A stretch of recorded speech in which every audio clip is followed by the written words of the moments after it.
시편 60편 1절부터 12절 말씀 우리 함께 봉독하시겠습니다.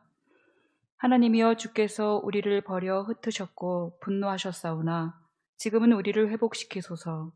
주께서 땅을 진동시키사 갈라지게 하셨사오니 그 틈을 기우소서. 땅이 흔들림이니이다. 주께서 주의 백성에게 어려움을 보이시고 비틀거리게 하는 포도주를 우리에게 마시게 하셨나이다. 주를 경외하는 자에게 깃발을 주시고 진리를 위하여 달게 하셨나이다. 주께서 사랑하시는 자를 건지시기 위하여 주의 오른손으로 구원하시고 응답하소서. 하나님이 그의 거룩하심으로 말씀하시되 내가 뛰놀리라. 내가 세겜을 나누며 숲꽃 골짜기를 측량하리라. 길르앗이 내 것이요 므낫세도 내 것이며 에브라임은 내 머리의 투구요 유다는 나의 규이며 모압은 나의 목욕통이라. 에돔에는 나의 신발을 던지리라. 블레셋아 나로 말미암아 외치라 하셨도다. 누가 나를 이끌어 견고한 성에 들이며 누가 나를 에돔에 인도할까? 하나님이여 주께서 우리를 버리지 아니하셨나이까? 하나님이여 주께서 우리 군대와 함께 나아가지 아니하시나이다. 우리를 도와 대적을 치게 하소서. 사람의 구원은 헛됨이니이다. 우리가 하나님을 의지하고 용감하게 행하리니 그는 우리의 대적을 밟으실 이심이로다. 아멘. 백전백승 백전불패 모두 싸움의 승리뿐인 이 말을 하나님은 다윗에게 붙여주셨습니다. 역대상 18장 6절 말씀에 다윗이 어디로 가든지 이기게 하시니라. 뒤이어 13절에서도 다윗이 어디로 가든지 이기게 하셨더라 말씀합니다. 하나님께서 다윗이 어디로 가든지 이기게 하시니 아람 사람 22,000명을 죽이고 승리했고 다윗이 어디로 가든지 이기게 하시니 에돔 사람 18,000명을 죽이고 승리한 역사가 기록되어 있습니다. 이 말씀은 오늘 시편의 배경이 되는 말씀입니다. 오늘 시편 제목을 보시면 다윗이 교훈하기 위하여 지은 믹담, 인도자를 따라 수산 에돛에 맞춘 노래, 다윗이 아람 나하라임과 아람 소바와 싸우는 중에 요압이 돌아와 에돔을 소금 골짜기에서 쳐서 12,000명을 죽인 때에, 여기서 요압이 나오는데 요압은 다윗의 군대 장관입니다. 오늘 제목에서는 요압이 에돔을 무찌르고 돌아왔다라고 기록되어 있지만 평양 본문인 역대상 18장에는 요압 대신에 아비새로 기록되어 있습니다. 이 아비새는 요압의 동생이고 다윗의 용사로 두 번째 세 손가락 안에 드는 사람이었으니 이 전투에 분명 참여했을 것입니다. 그러니 같은 사건의 주어가 달라도 그렇게 중요하게 여기지 않으셔도 됩니다. 중요한 것은 이 제목을 보게 되면은 다윗이 어디로 가든지 이기게 하셨다는 그 승리의 노래인데 첫 절부터 나오는 내용은 위기라는 것입니다. 전쟁의 폐해 속에 잔재가 그대로 드러나고 있습니다. 1절 보실까요? 하나님이여 주께서 우리를 버려 흩으셨고 분노하셨사오나 지금은 우리를 회복시키소서. 이 절박한 마음을 느끼게 하는 동사가 연이어 사용되고 있습니다. 버렸다, 흩으셨다, 분노하셨다. 그도 그럴 것이 이스라엘 주변국들로부터 심한 공격을 많이 받아왔습니다. 오늘 제목에서처럼 이 아람 공격을 참 많이 받아왔는데요.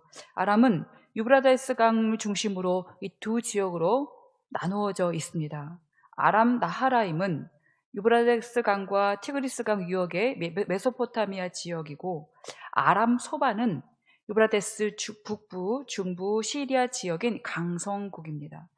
역대상 18장과 사무엘 하 8장에서도 이 다윗이 아람 소바 등 북방 지역을 점벌하고 소금 골짜기에서 이 에돔을 쳐 죽인 사건이 설명되고 있을 만큼 이 전쟁은 사방으로 다윗에게 심한 어려움을 주었던 사건이라고 볼 수 있습니다.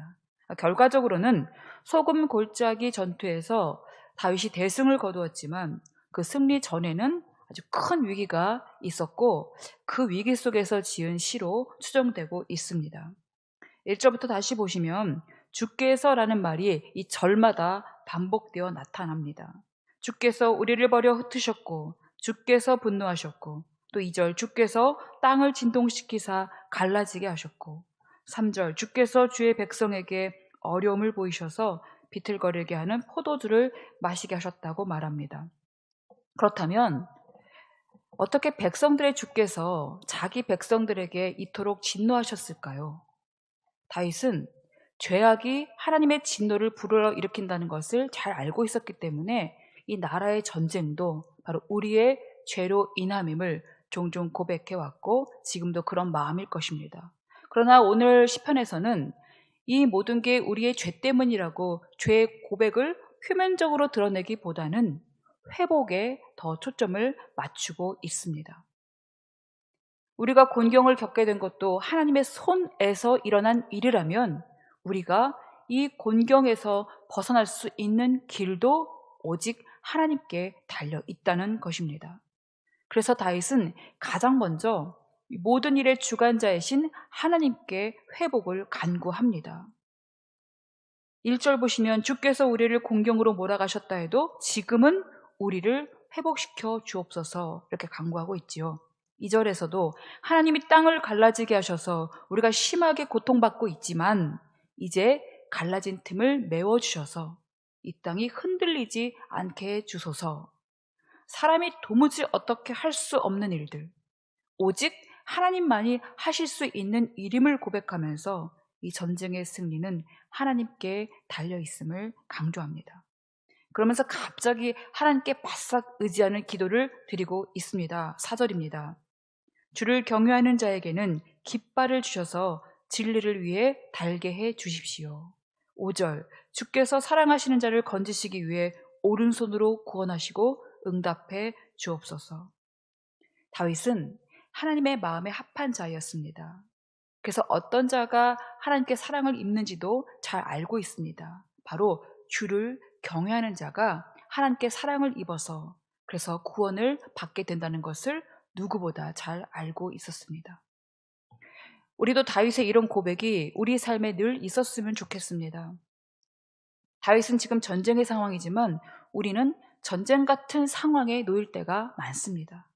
정말 힘겹고 피하고 싶고 위급하고 답을 찾을 수도 없는 마치 하나님이 내 인생에 손을 놓고 계시는 듯한 땅이 흔들리고 설상가상으로 엎친 데 또 덮치는 일들.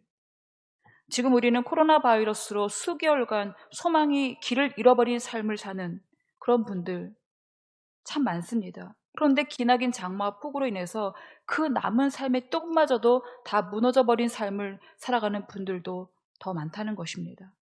도대체 언제 끝날 것인가? 끝을 보고 싶은 것은 우리 모두의 마음입니다. 그러나 이럴 때 우리는 다윗처럼 이 모든 일을 하나님이 하신 일이라고 여겨버렸으면 좋겠습니다. 소위 하나님의 책임으로 돌려버리는 것입니다. 그것은 결국 하나님이 해결해 주실 거라는 믿음의 표현입니다. 하나님 책임이니까 하나님의 끝도 책임져 주실 거라는 그 믿음이 바로 이 말씀 안에 담겨져 있는 것입니다. 다윗이 사절에서 꺼낸 깃발이라는 말은 전쟁에서의 승리를 상징합니다. 출애굽기 17장 보시면 이스라엘이 출애굽 후에 르비딤에서 아말렉과 싸움을 하게 됩니다. 전쟁터에서는 여호수아가 선두에서 싸우고 있지만 전쟁의 승패는 바로 모세의 손에 달린 전쟁이었습니다. 모세의 손이 올라가면 이기고 내려오면 패하는, 그래서 모세의 팔이 피곤하지 않도록 양손을 아론과 훌이 내려오지 않게 붙들고 있었습니다. 그렇게 모세의 팔이 계속 올라가 있기 때문에 이스라엘이 전쟁에서 이기게 되었습니다. 이 전쟁의 승리를 기념해서 모세가 제단을 쌓았는데 그 이름이 여호와 니시, 즉 여호와는 나의 깃발이라는 의미입니다. 하나님은 내가 아말렉과 대대로 싸우시겠다고 이 모세에게 이때 맹세해 주셨습니다. 하나님이 맹세하신 말씀은 변치 않는 약속이 되어서 언제든지 하나님 앞에 그 말씀을 그대로 우리가 꺼내놓을 수가 있습니다.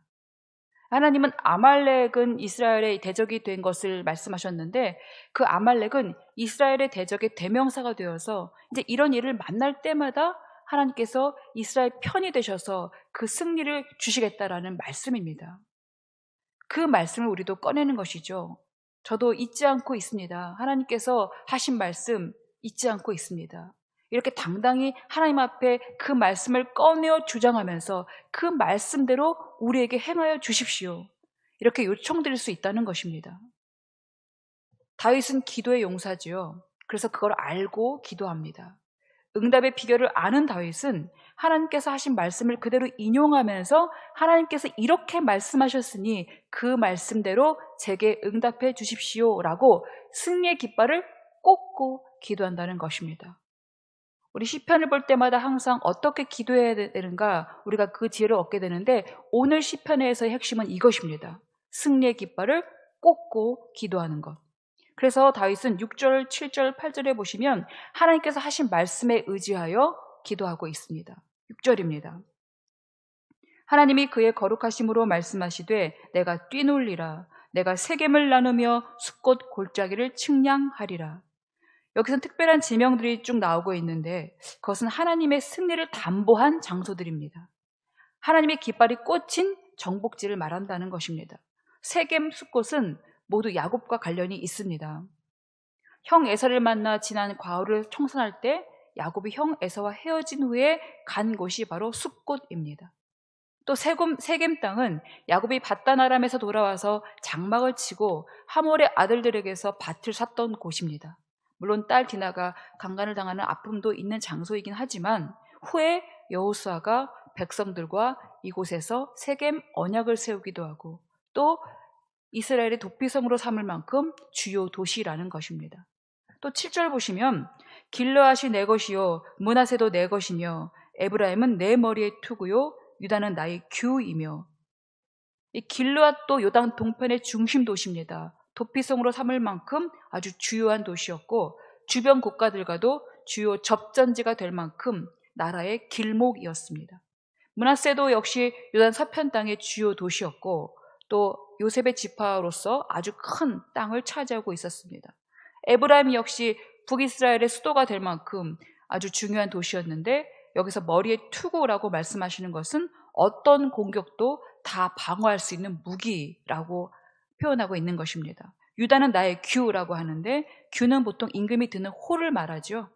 즉 통치를 말합니다.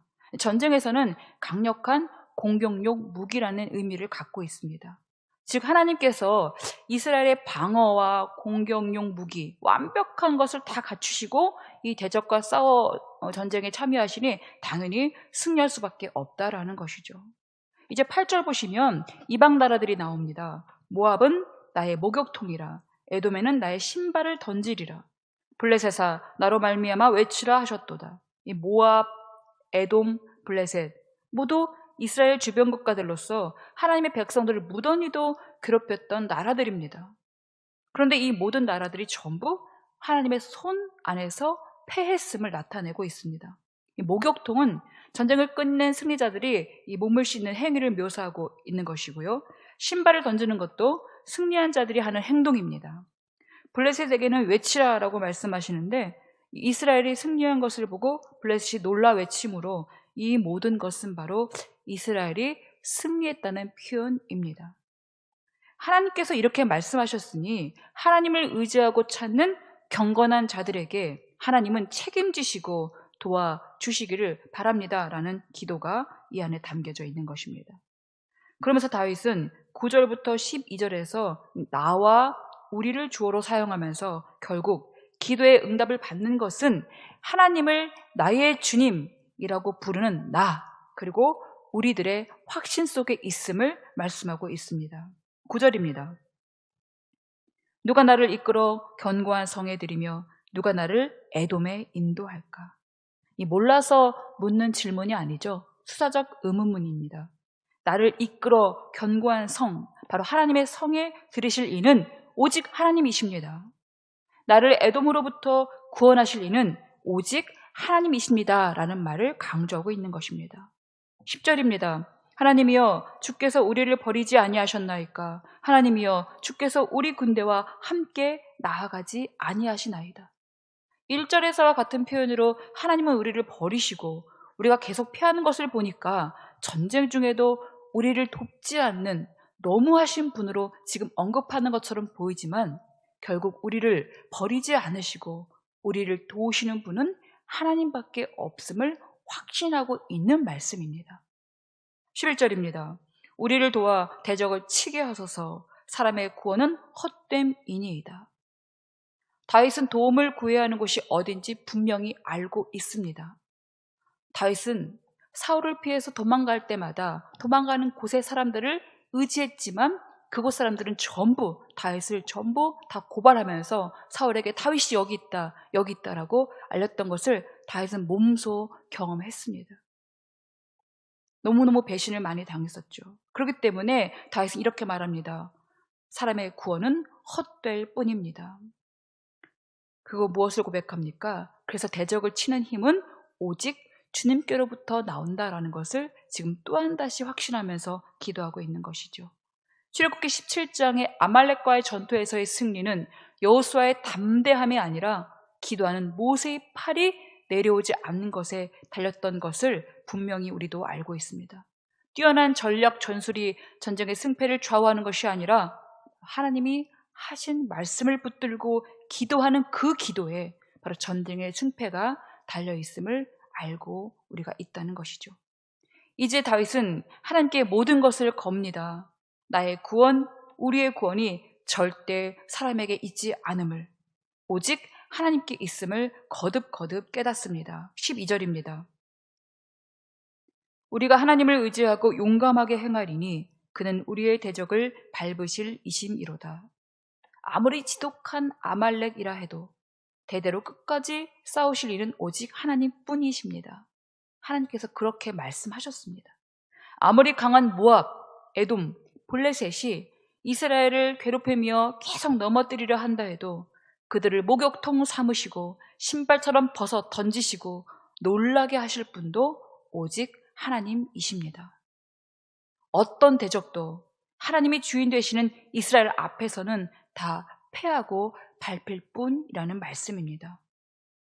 우리 삶에도 대적은 정말로 많이 있습니다. 아말렉, 모압, 에돔, 블레셋 같은 그 이상의 대적들도 참 많이 있죠. 표현하자면 내 안에 죄된 마음부터 바깥에서 일어나는 죄의 미혹과 탐욕, 그리고 코로나처럼 우리를 힘들게 하는 그 어떤 것들이 우리를 넘어뜨리려고 우리 삶에 가까이 와 있습니다.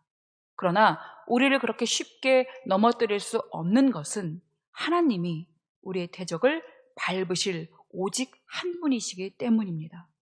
우리가 그 하나님을 전적으로 의지하고 믿음으로 용감하게 행하기만 한다면 하나님은 요한일서 3장 8절 말씀처럼 사탄의 머리를 밟아 이미 승리를 가지신 예수님을 우리의 대장 삼아 주셔서 그 어떤 싸움에서도 또 그 어떤 어려움에서도 이길게 하실 것을 믿습니다. 우리 오늘 이 말씀에 의지하여 기도하겠습니다. 하나님, 절박하고 낙심되고 소망을 잃은 그런 삶들이 너무나도 많습니다. 우리가 오늘 말씀처럼 승리의 깃발을 꽂고 말씀에 의지하여 기도하기를 원합니다.